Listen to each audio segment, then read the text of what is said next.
everybody. Welcome to Business Unusual. I'm Beverly Shook. A not-for-profit theater company that refuses to accept government money is unusual in and of itself. But what interested us about the All-Star was something else. For nearly a generation now, the organization has not only been developing original professional stage productions, but at the same time, reaching out to local communities in a truly creative way. And joining me now to talk about the All-Star project is its president, Gabrielle Kurlander, and the director of development, Christopher Street. Welcome, both of you. Thank you. To Business Unusual. Thank you, Beverly. Gabrielle, you were saying you've been with this organization for, what, 14 years? Yes, 14 years. You started when you were 10? That's very nice. I started as a volunteer, and I just love the work with young people, and I'm an actress. Been in the theater since I was a kid, since I was about 12. Well, how did you find it? What attracted you to it originally? Well, I found it because I was in New York pursuing an acting career, and I got involved with the theater, and then I found out about the artists who care about young people and were doing work in poor communities and using theater there. So it's become a vocation, really. Oh, it's a passion of mine, yeah. And Christopher, you, I was nonplussed that you refused to seek government financing for anything. Why would you do that? We thought it was very important, Beverly, the organization was founded before I became involved, but I've been involved for 10 years now with the organization.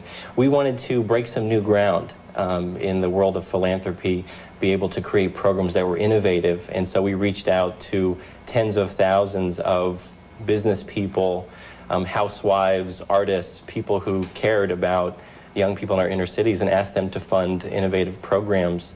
And this year we'll raise about $3.5 million for the projects. Not that there's much government money to give anyway towards arts and the art programs, but what's been the most challenging thing with keeping this alive and growing over the years? Well, I think it was challenging to keep it going long enough to get known, and we're very happy now that the business community has embraced this. You know, the government's kind of bureaucratic. They've unfortunately funded some of the most wasteful and failed programs, in our opinion, for many, many years now. So how do you measure how successful this has been? What are some of your success stories?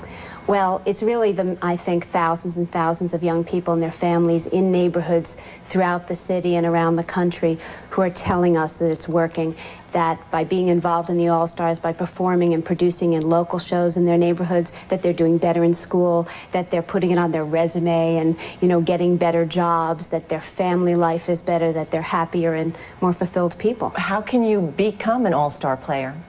Oh, you can just come out and audition. If you're a young person, everybody who auditioned makes it into a show. We don't turn anybody away. Everyone does. Right. No matter, you know, if you're the most talented or the least talented, if you want to perform and you want to develop yourself, we welcome you. Is part of the goal to send these children on then to careers in theater or Well, sure. film? Some of them want to and go on to careers in theater or in the music business, but we're not looking for the next big star. We're looking for young people to have better lives, more options, and to pursue whatever dreams that they have. Well, it is a noble cause. Let's talk about the money, because of course it wouldn't exist without the fundraising. You said you go to housewives, you go to everybody. How do you get your name out there? Very early on, we had a core grouping of 35 or 40 volunteers who dedicated themselves often 5 or 6 days a week to do telemarketing calls, in many cases cold calls into communities throughout New York City. That's tough to do, because if you haven't heard of it, you know, people just generally say no before anything. Right. I think that the difference that the All-Stars has made in that area of reaching out to new people, I think Gabrielle and I are examples of that, is that people around the All-Stars are very passionate about the programs, that it's something that's very personal to them, that they've seen that it's worked for young people. And do successful actors support it as well? Oh, yes. They do? Uh-huh. We have a Dominic Chianese, who's an actor who stars as Uncle Junior on The Sopranos. He's our celebrity spokesperson. Oh, great. Now, tell me, both of you can talk about this, but where do you want to see the All-Star Project in another 5 years or so? Well, our big dream, which is coming true, is that we're creating a center for youth development right here on 42nd Street.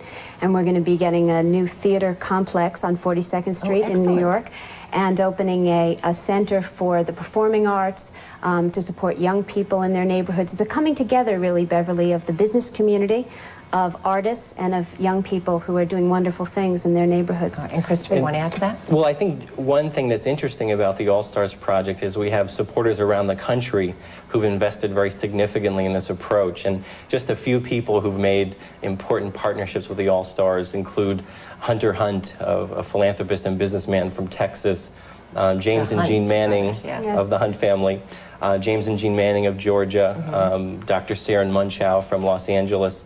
Here in New York, our efforts are being chaired right now by Ronald Lissack, who's a businessman here in the city. And we're also working closely with a number of people in the financial industry. Greg Fortunoff, who's a partner in a hedge fund here in New York, is working with us to raise $1 million in the next year. Lord knows money is good. Let's loosen up a little bit. And if you want to know more about it, you can go to their website, www.allstar.org. Remember, org. Great. Gabrielle Kurlander and Christopher Street, thanks so much for joining us, both of you. Oh, thank you, Beverly. Good luck. Thank We're going you. to have some stars on next.